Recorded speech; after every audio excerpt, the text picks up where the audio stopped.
നിനക്കായി ഭാഗം 10 തുടങ്ങുന്നു. സുചിത്ര കണ്ണു തുറന്ന് നോക്കുമ്പോൾ ജീവനും സായും അവിടെ ഇല്ല എന്നറിവ് അവരെ വല്ലാതെ ദേഷ്യത്തിലാക്കി. ഓ, എന്നെ ഈ ഹോസ്പിറ്റലിൽ എത്തിച്ചിട്ട് അപ്പനും മോനും ആ മറ്റവളെ കാണാൻ പോവുകയായിരിക്കും അല്ലേ? സുചിത്ര എനിക്ക് അരികിലായിരിക്കുന്ന അനിയെ നോക്കിക്കൊണ്ട് പറഞ്ഞു. അതേ നിമിഷം അനിയുടെ കണ്ണുകൾ നിറഞ്ഞിട്ടുണ്ടായി. അവൾ അവരെ നോക്കി വല്ലായ്മയോടെ ചോദിച്ചു, അമ്മായി, ജീവേട്ടന് ഇത്രയ്ക്ക് അവളെ ഇഷ്ടപ്പെടാൻ മാത്രം അവൾക്ക് എന്താണുള്ളത്? എന്നെക്കാൾ സൗന്ദര്യമുണ്ടോ? പഠിപ്പുണ്ടോ? പണമുണ്ടോ? എന്താ? മോളെ, നീ വിഷമിക്കാതെ. ഇവളെ പോലെയുള്ളവർക്ക് വേണ്ടത് പണമായിരിക്കും. അതുകൊണ്ട് കുടുംബത്തിൽ പിറന്നവരെ വല വീശി പിടിക്കുന്നത് ഇവർക്കൊന്നും അത്ര പുത്തരിയല്ല. അവരുടെ വെറുപ്പ് അവരുടെ ഓരോ പ്രവൃത്തിയിലും അവരുടെ വാക്കുകളിൽ വല്ലാതെ പ്രകടമായിരുന്നു. എന്നാൽ സുചിത്രയുടെ വാക്കുകൾ കേട്ടിട്ട് അനന്യയുടെ മനസ്സിൽ ഒരു മാറ്റവും ഉണ്ടായില്ല. അവളുടെ ഉള്ളിൽ വല്ലാതെ വേദനിച്ചുകൊണ്ട് ചെറുപ്പം മുതൽ കേട്ടിട്ടുള്ളതാണ് താൻ ജീവന്റേതാണ് എന്ന്. പക്ഷെ ഒരിക്കൽ പോലും ജീവന്റെ കണ്ണുകൾ തന്നോടൊന്നും ഇതുവരെ തോന്നിയിട്ടില്ല.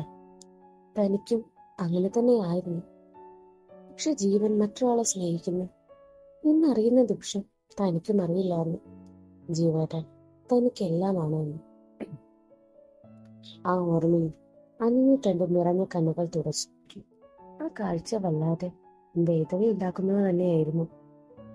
മോളെ, അവളെ ഇല്ലാതാക്കാനുള്ളതെല്ലാം ഞാൻ ചെയ്യുന്നുണ്ട്, നീ വിഷമിക്കാതെ. അവർ അത്രയും ദേഷ്യത്തോടെ പറഞ്ഞുകൊണ്ട് ഫോൺ എടുത്തു. എന്നിട്ടൊരു നമ്പറിലേക്ക് വിളിച്ചു. പലതവണയായി റിങ് ചെയ്തിട്ടും മറുവശത്ത് കോൾ അറ്റൻഡ് ചെയ്യാത്തതിനാൽ അവർ ദേഷ്യത്തോടെ ഫോൺ കട്ട് ചെയ്തു.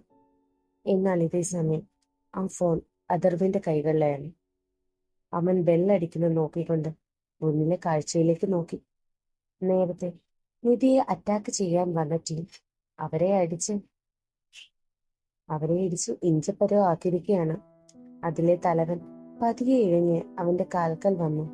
എഴുന്നേറ്റ് നിൽക്കാനുള്ള ശക്തി പോലും അവനുണ്ടായിരുന്നില്ല.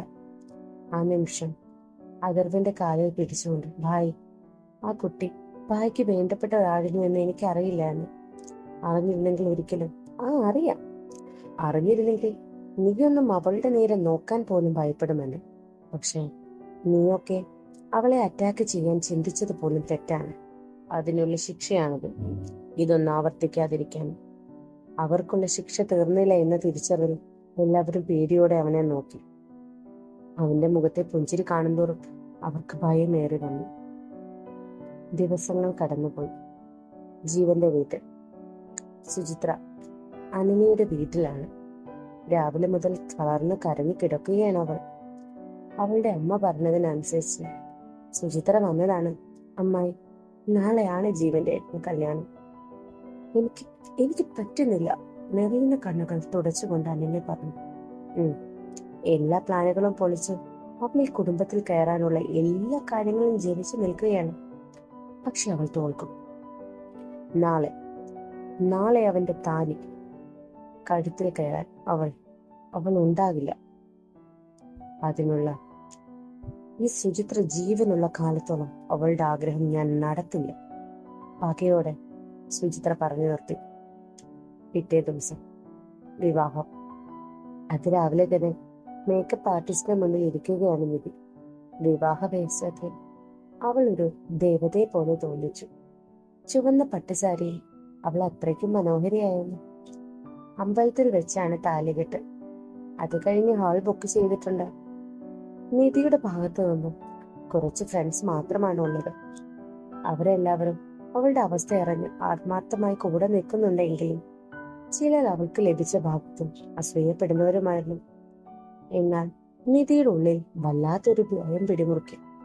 ശരിയല്ലാത്ത എന്തോ ഒന്ന് നടക്കാൻ പോകുന്നു എന്ന് അവളുടെ ഉള്ളിലിരുന്നു ആരോ പറഞ്ഞുകൊണ്ടിരുന്നു. തുടരുന്നു. നാളെ വീണ്ടും കാണാം. നമുക്ക് നോക്കാം, ജീവന്റെ നിധിയുടെ വിവാഹം നടക്കുമോ അതോ അവരുടെ വിധി എന്താണെന്ന്.